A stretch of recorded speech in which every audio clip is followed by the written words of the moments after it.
How can we tell if we have a good interview question for an international player?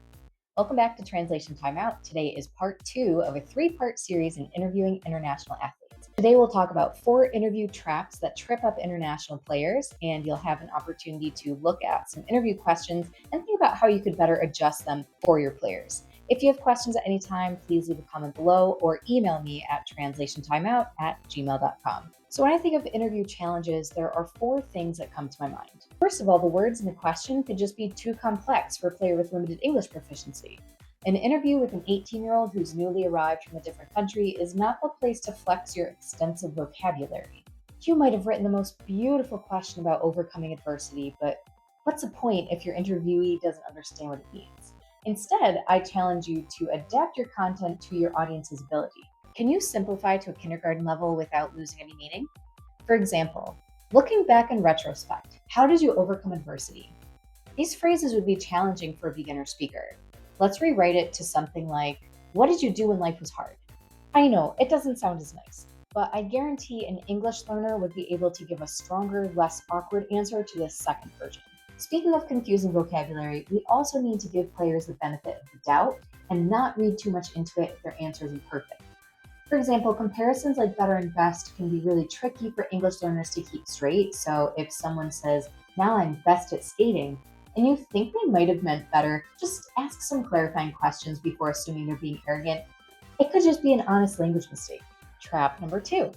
Many questions have figures of speech or words with multiple meaning in them, and language learners tend to be very literal in their understanding unless they learn a separate explicit meaning for a word. Let's talk about some common interview questions. How does your game translate to a smaller sheet of ice? A native English speaker would probably understand that this is really about adjusting your strategy, but an English learner with low proficiency might be confused about whether this is talking about a physical game or translators. A more clear question would be, how will you play differently in a smaller ice rink? Another question, what are your thoughts about gender parity in sports? Well, parody sounds a lot like parody, making fun of something. So what if an athlete says gender parity is bad because he doesn't like the idea of making fun of women? And then that gets spun in the media as this player is misogynist. Let's rewrite this one to, what do you think about gender equality in sports? I think this could still be tricky to get a strong answer if a player has limited vocabulary, but at least the prompt would make more sense to them.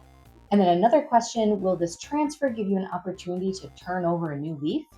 I could definitely see an athlete getting hung up on the literal meaning of turn over a new leaf and not know what you're asking. So let's try, will you do anything differently on your new team? Definitely keep an eye out for potential misunderstandings with double meanings or literal meanings when you're writing your questions. Basically, the more simply you can state it, the better. Now on to trap number 3. Interviewers often make assumptions about players' backgrounds, which could lead to questions that are culturally biased or lacking important context. An example would be a social media interview where players are asked, what's the best Halloween costume you've ever worn? Or what's your favorite Thanksgiving dish? Well, these holidays aren't celebrated everywhere in the world, and your players might not even know what they are. So, sure, you could leave them out of the interview entirely just to avoid awkwardness, but that's not really fair. So, what do you do? In a case like this, I would either give them more context or choose a slightly different question like, do you celebrate any harvest festivals back home? And now you've added an interesting cultural twist to your piece, too. Another assumption that I see a lot is because a player is from a specific country, they must be fluent in English, and this interview will be a breeze. Well, as we've learned in previous videos, every English class is different, every experience with English is different, and you can't make that assumption. Remember, we talked about the affective filter that gets raised when it's stressful. Well, nothing raises an affective filter like an interviewer coming in hot with difficult questions and then becoming visibly disappointed when they see that the player doesn't understand. So, if you're not sure what their level is before the interview, start with an easy question and then adapt the difficulty for the rest of the session based on how they're responding now. And the final trap, too much fluff.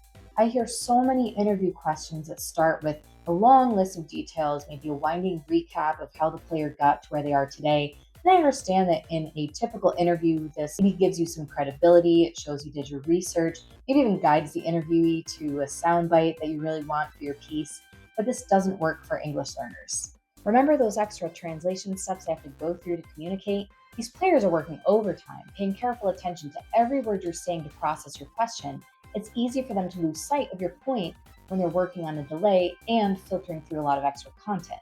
Now, if the player has an interpreter available and they're able to hear all the details of the question in their native language, that might be a different story. But if one is not available, you'll have to cut out all those unnecessary details in order to help them follow along.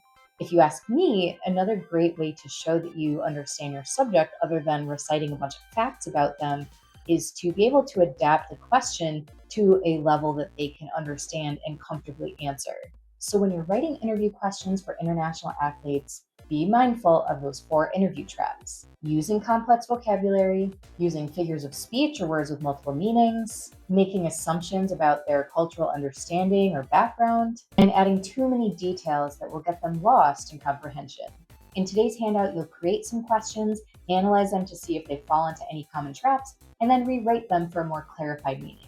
Reach out if you have any questions, and stay tuned for the third and final part of this interview series where we'll talk about how to prep international players for interviews. Thanks for watching, and see you again soon.